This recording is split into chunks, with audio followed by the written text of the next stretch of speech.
Rod Foster and Nuck had spent the better part of 6 years together in the Union military. Neither of them saw much combat during those years, as they were mostly assigned to administrative duties or logistical tasks. For Nuck, these assignments were draining, as he longed for the thrill of incursions on alien planets or the excitement of battle. For Rod, the day-to-day robbed him of the ability to travel the stars and discover the mysteries of the galaxy. Neither of them was willing to re-enlist when their commissions were finished. They pooled their money and bought an old, beat-down scout ship rusting away in a back lot of the Union's shipyards. They sank many weeks into rebuilding it, and when the ship did finally come online for the first time, they both knew what to call it: the Unreliable. That was 2 years ago. Since then, Rod and Nuck have visited half a dozen worlds in search of adventure, credits, and fame. Along the way, they've picked up a handful of mercenaries and like-minded individuals eager to join the crew. Kasiwa joined the crew first. As a bounty hunter, she was intimately connected with a vast network of hunters across the stars, which gave her access to a wellspring of jobs and opportunities, as well as a steady flow of credits to keep the Unremarkable afloat. Valuable as she was, she informally serves as the ship's de facto second-in-command. Obiadros didn't so much join the crew as he just showed up one day. While on a transport run along the fringe, Rod left the loading bay doors of the Unremarkable unlocked. Obiadros, a member of a sect of technophobic zealots, wandered on board, believing the ship to be heaven sent. It was only once they were 2 systems away that Rod discovered Obiadros, cowering and starving in the cargo hold. Obi has remained on board as a moral barometer, his childlike innocence and tech ineptitude leading to more than one adventure along the way. Rhea joined a few months back after helping the Unremarkable crew fend off an attack from some neo-beetles. Rhea has always been tight-lipped about her origins, but she's clearly genetically altered and serves often as the ship's enforcer. She has a begrudging trust of the crew and frequently believes that Rod's decisions will get the crew killed. Each new crew member is another mouth to feed, and each trip burns fuel and resources. Light on money, Rod and the Unremarkable have to take whatever jobs come their way. Through the Bounty Network, a client has reached out to Kasiwa, asking for help tracking down a quarry. The contact was a wealthy socialite woman from the inner systems called Coralie. The specifics of the job aren't forthcoming, but she's joined the crew and paid her share plus some to ensure that she can find her target. Still, there's more to her than it seems, as she's secretive about who she seeks and why. The crew has arrived on Eso Lambda, a way station known for easy transport but an incredibly strict market, a place to refuel. Rod informs the crew to spread out, find work, and be quick, as Eso Lambda isn't an easy place to make coin. Kasiwa and Nuck set about trying to find work through their connections, but there are no bites today, and the crew will have to take an opportunity mission. Rhea and Obiadros explore the transportation hub, as neither has been here before. As he is apt to do, Obi discovers a broken stabilizer in the garbage and mistakes it for a piece of high technology discarded and refused. Still, they take it in the hopes that maybe Nuck can repair it and make use of it. Coralie and Rod remain on the ship. Coralie invests effort into scrubbing her data trail, removing evidence that she was ever even on Eso Lambda. It would seem that as eager as she is to find someone, she's also eager to hide from someone.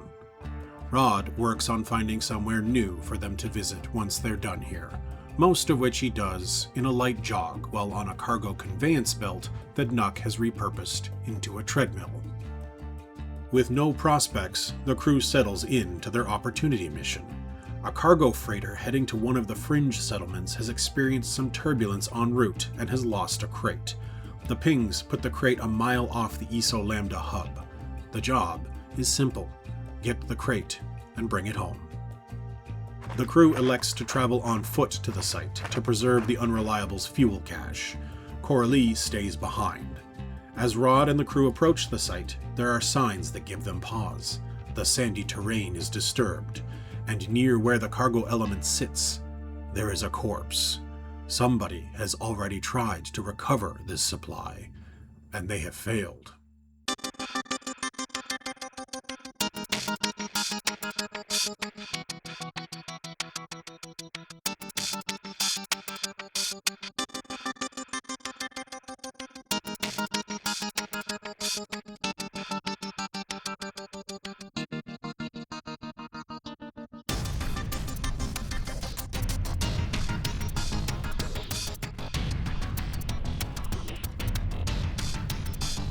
Nuck advances cautiously, finding cover behind the rocks.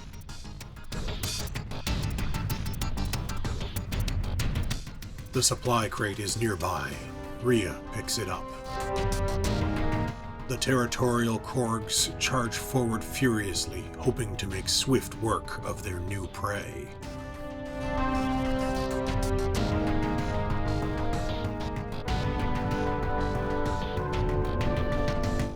Rod realizes through the thick fog that they cannot wait for their enemy to approach. He advances to take a shot.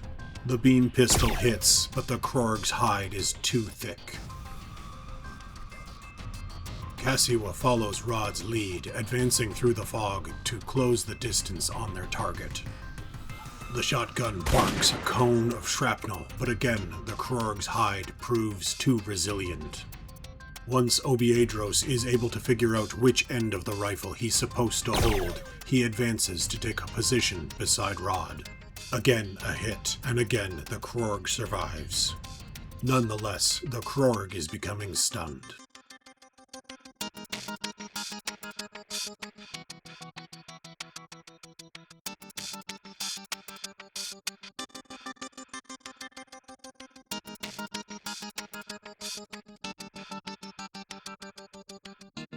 Now able to see the beasts, Nuck fears that he has moved too far forward, and he falls back. Nuck fires his handgun and strikes, stunning the beast.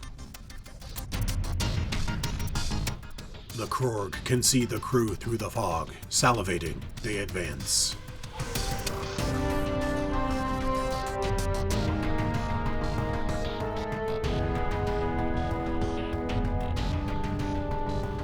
Rod wants no part of a brawl with these monsters. He falls back to fire his beam pistol again.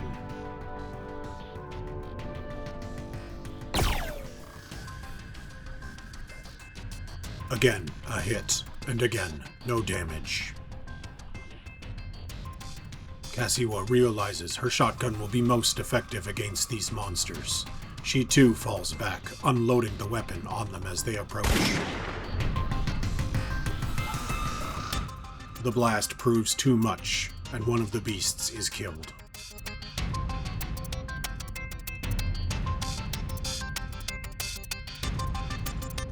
While Obi wishes to met justice upon the monster with his maul, he chooses to follow the crew's example, and he falls back to fire.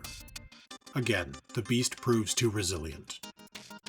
Having secured the cargo, Rhea is eager to join the battle, and she fires upon the monsters.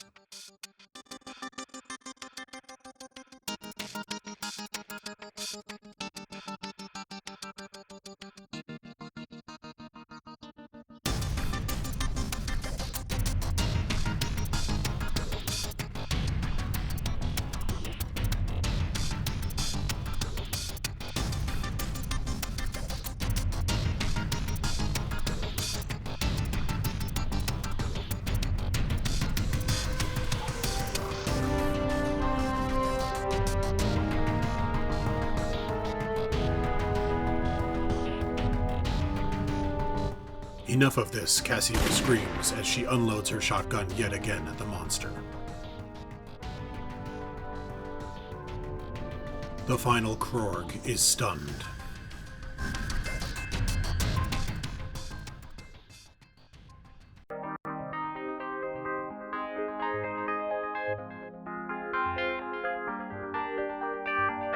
With the battle over, the crew begins to haul the cargo container back to the Eso Lambda way station.